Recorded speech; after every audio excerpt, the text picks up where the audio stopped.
Voici l'âne automatisé des temps modernes.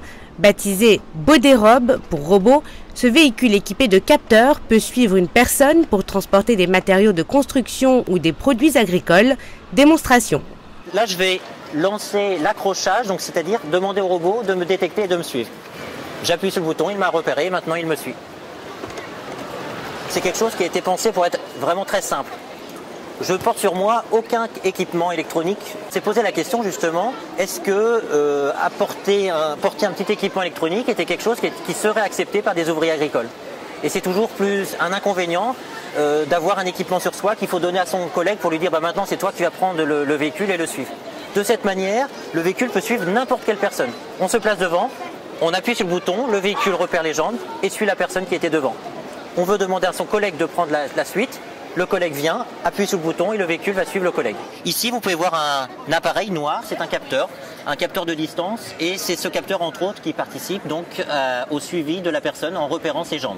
À l'intérieur du véhicule, d'autres capteurs sont utilisés pour mesurer des mouvements d'accélération, des mouvements de vitesse angulaire.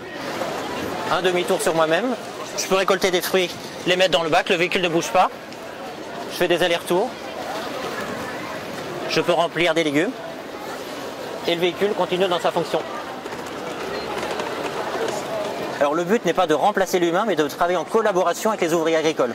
Aujourd'hui, il est difficile dans des grandes exploitations justement de recruter de la main-d'œuvre pour des périodes saisonnières comme la récolte des raisins. Et donc ce robot justement c'est pour accompagner les ouvriers agricoles dans leurs tâches et réduire leur pénibilité.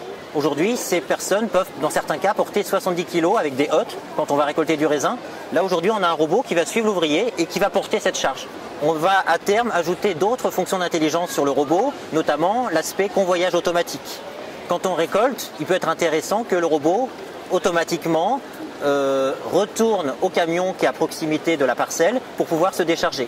Et donc cet aspect convoyage automatique est une évolution qui pourrait être apportée à terme.